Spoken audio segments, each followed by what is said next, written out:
Assalamu alaikum wa rahmatullahi wa barakatuh. Dear students, today we will learn our remaining part of the lesson The House Builder. प्यारे बच्चों, आज हम the house builder इस lesson का जो बचा हुआ हिस्सा है वो समझेंगे। समझने से पहले हम इससे पहले जो हमने पार्ट पढ़े थे वो थोड़ा सा आपको रिवाइज़ करवा देते हैं कि ये जो हाउस बिल्डर स्टोरी है ये एक मैसन की स्टोरी है जो कि बहुत ही लॉयल्टी से, बहुत ही डेडिकेशन के साथ अपना काम किया करता था। उसके काम की जो है हमेशा बहुत तारीफ़ होती थी, उसके काम का बहुत नाम था, बहुत ज़्यादा मशहूर हो गया था वो अपने काम की वजह से। लेकिन जैसे जैसे उसकी उम्र बढ़ती गई वो जो है अपना काम अब उसने रिटायर होने का फ़ैसला कर लिया और ये बात वो अपने बिल्डिंग कॉन्ट्रैक्टर को बताता है। बिल्डिंग कॉन्ट्रैक्टर ये बात सुनकर थोड़ा सा परेशान हैरान हो जाता है। वो नहीं चाहता कि उसका इतना अच्छा मैसन जो है वो अपना काम छोड़ दे, लेकिन मैसन जो है उसकी रिक्वेस्ट जो कॉन्ट्रैक्टर उससे करता है काम ना छोड़ने की, वो रिक्वेस्ट पर वो कोई ध्यान नहीं देता। वो क्या फ़ैसला कर लेता है कि वो अपने काम से रिटायर हो जाएगा। चलिए अब हम इसके आगे का पार्ट समझते हैं। आप तमाम बच्चे ध्यान से सुने। Finally, the contractor convinced the mason to build one last house on a beautiful and convenient site as a special favor. The mason agreed to do so with great reluctance, not too happily either. Finally, आखिरकार the contractor convince कर लेता है, समझा लेता है mason को to build one last house, कि वो एक आखिरी घर लास्ट हाउस बनाए on a beautiful and convenient site. एक बहुत ही ब्यूटीफुल और बहुत ही आरामदाह जो एक साइट है, उस साइट पर वो एक लास्ट हाउस उसके रिटायरमेंट से पहले, मैसन अपने रिटायरमेंट से पहले एक लास्ट हाउस उसके लिए, कॉन्ट्रैक्टर के लिए बना दे, ऐसे वो मैसन से कन्विंस्ड कर लेता है। एज अ स्पेशल फेवर, एक ख़ास उसके लिए वो ये काम कर दे। द मैसन एग्रीड, मैसन राज़ी हो जाता है। To do so with great reluctance, लेकिन वो कैसे राज़ी होता है ये काम करने के लिए? With great reluctance. रिलक्टेंस का मतलब होता है अनविलिंगली यानी कि बेदिली से, ना चाहते हुए भी वो ये अपने कॉन्ट्रैक्टर के लिए ये लास्ट घर बनाने के लिए तैयार हो जाता है। The construction started. It was most beautifully designed house to be built at a sought after location. However, the mason could not put his mind and heart in his work. He did his work very roughly. The construction started. काम जो है, जो building बनाने का काम था, वो house बनाने का काम वो शुरू हो गया। It was a most beautifully designed house, और वो जो डिज़ाइन किया हुआ जो उसके सामने नक्शा रखा गया था मैसन के सामने, मोस्ट ब्यूटीफुली डिज़ाइन, बहुत ही खूबसूरती से डिज़ाइन किया हुआ एक हाउस पेपर पर नक्शा तैयार किया गया था। To be build at a sought after location, और वो कहाँ पर बनाना था? एक sought after location. Sought after location का मतलब होता है यानी कि जिसकी दिल से हमें ख्वाहिश होती है ऐसी लोकेशन। फॉर एग्ज़ाम्पल देखिए, यहाँ पर हम आपको पिक्चर के ज़रिए एक्सप्लेन कर रहे हैं। सॉर्ट आफ्टर लोकेशन यानी कि ऐसी जगह जिसकी हमें दिल से ख्वाहिश होती है, इतनी खूबसूरत जगह जो है दी गई थी और उस लोकेशन पर उसे ये बहुत ही ब्यूटीफुली डिज़ाइन किया हुआ घर बनाना था। However, the mason could not put his mind and heart in his work.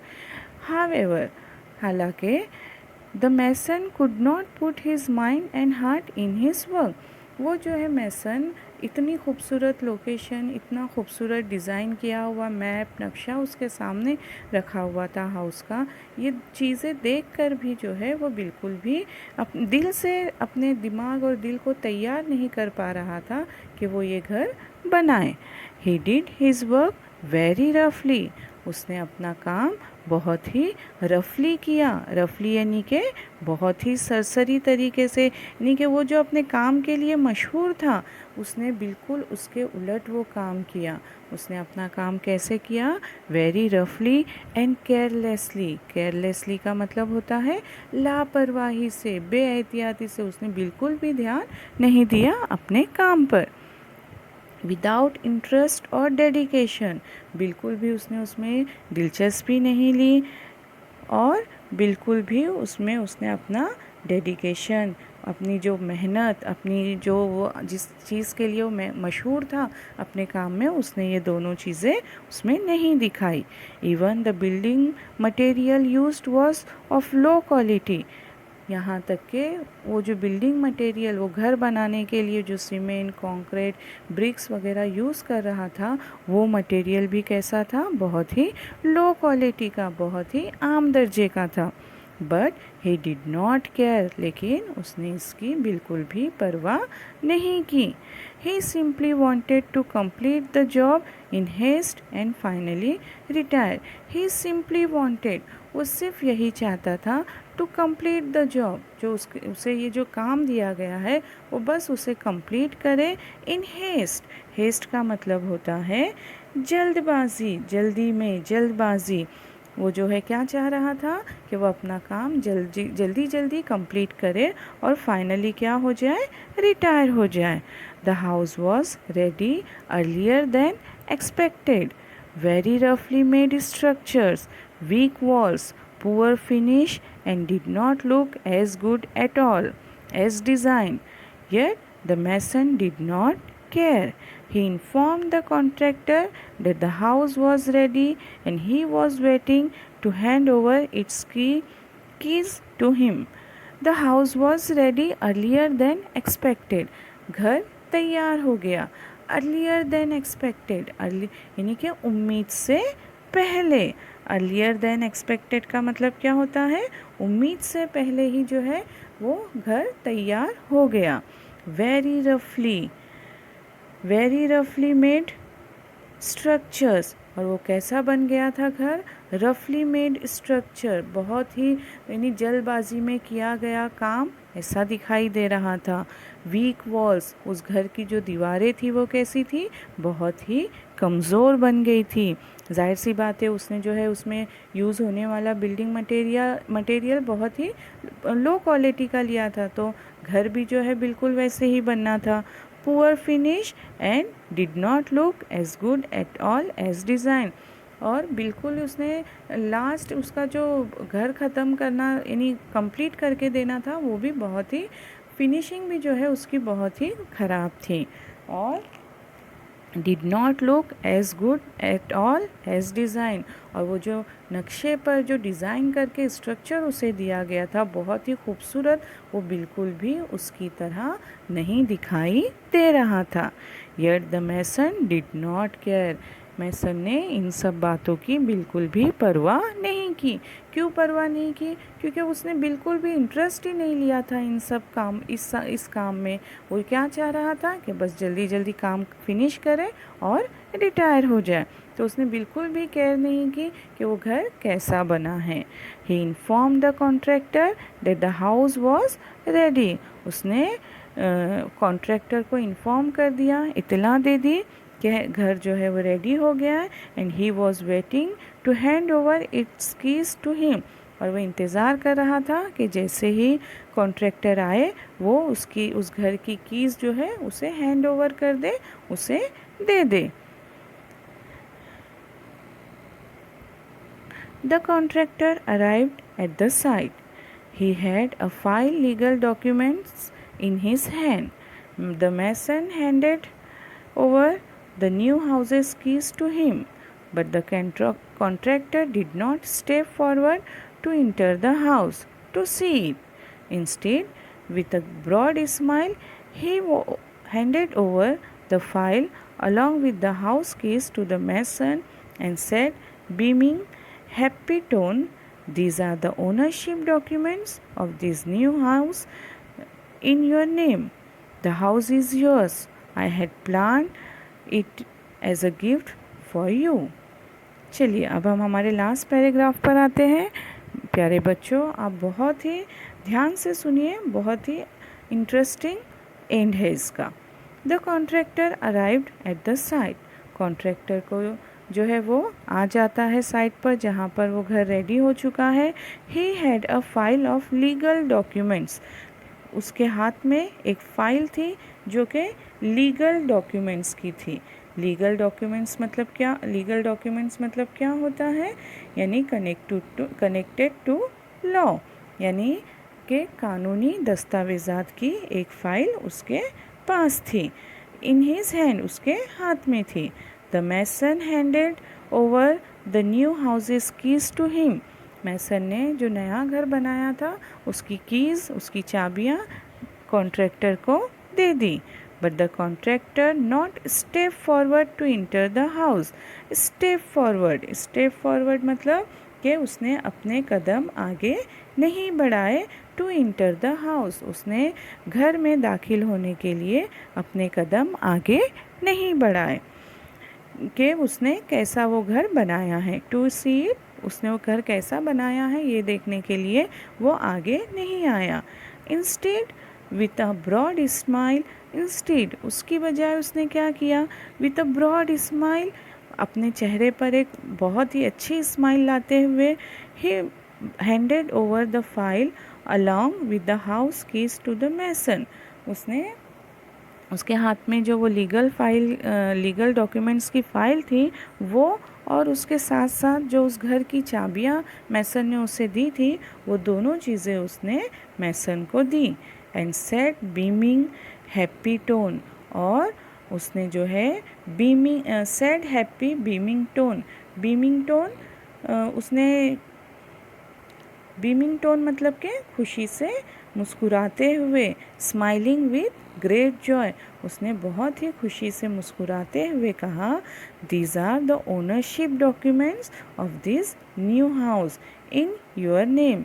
ये जो है डॉक्यूमेंट्स, ये जो फाइल है ये किसकी है? ये ओनरशिप डॉक्यूमेंट्स है, मतलब घर मालिक के डॉक्यूमेंट्स है, दस्तावेज़ है। इन योर नेम, और ये किसके नाम पर है घर? ये घर तुम्हारे नाम पर है।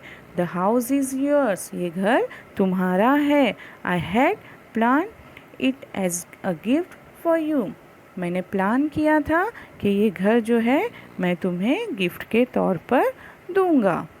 अब आप सोच सकते हो यहाँ पर हमारी स्टोरी एंड हो गई। अब आप सोचिए कि मैसन की क्या हालत हो रही होगी। मैसन गुस्से में होगा, दुख में होगा, यानी वो सोच ही नहीं सकता कि उसकी क्या कैफियत होगी। एक ऐसा इंसान जिसने पूरी ज़िंदगी पूरी ईमानदारी के साथ दूसरों के घर बनाने के लिए, दूसरों के हाउस बिल्ड करने के लिए इतना डेडिकेशन दिखाया था, इतनी मेहनत की थी, उसने अपने उस काम की वजह से उसने बहुत नाम कमाया था। और आखिर में जब वो रिटायर होने लगा तो उस बिल्डिंग कॉन्ट्रैक्टर ने उसे एज गिफ्ट ये नया हाउस देने वाला था। लेकिन मैसन ये काम करना ही नहीं चाहता था। बहुत बेदिली से, बहुत केयरलेसली उसने ये काम अपना कंप्लीट किया, जिसका नतीजा सामने था कि घर कैसा बना? बहुत ही पुअर बना, बहुत ही लो क्वालिटी का बना। नहीं, देख कर नहीं लगता था कि एक बहुत ही खूबसूरत घर, हालांकि उसे बहुत ही खूबसूरत लोकेशन दी गई थी, इसके बावजूद भी वो घर बिल्कुल भी अच्छा दिखाई नहीं दे रहा था। और आखिर वो घर किसके लिए था? खुद मैसन के लिए। तो डियर स्टूडेंट्स, इस बात से हमें क्या पता चलता है कि आपको जो भी काम दिया जाए वो आपको, चाहे आप रिटायर होने तक हो या आप नहीं चाहते करना, लेकिन अगर आपको काम दिया जा रहा है तो आप पूरी ईमानदारी के साथ, पूरी मेहनत के साथ अगर आप वो काम करोगे तो ही उसमें आपको कामयाबी मिलेगी। अगर आपने थोड़ी सी केयरलेस हो गए, आप थोड़े से लापरवाह हो गए, तो उसका नतीजा भी ऐसे ही होगा जैसे मैसन के सामने है। उम्मीद है कि आपने इस स्टोरी को अच्छे से सुना होगा। तो चलिए अब हम इस पार्ट के न्यू वर्ड्स पढ़ते हैं। कन्वीनियंट, CONVENIENT, कन्वीनियंट का मतलब होता है आरामदा। रिलक्टेंस, RELUCTANCE, रिलक्टेंस, रिलक्टेंस का मतलब होता है बेदिली से।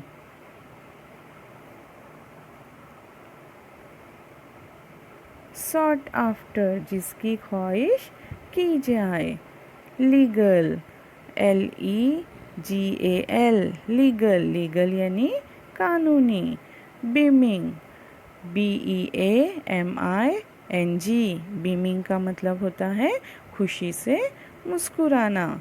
यहाँ पर हमारा ये लेसन कंप्लीट होता है। आपको ये जो न्यू वर्ड्स दिए जा रहे हैं, इन वर्ड्स को आप अपनी बेसिक की नोटबुक में लिख कर रखें। इंशाल्लाह नेक्स्ट पीरियड में हम इसके क्वेश्चन आंसर्स आपको करवाएंगे। तब तक के लिए टेक केयर। अल्लाह हाफिज़।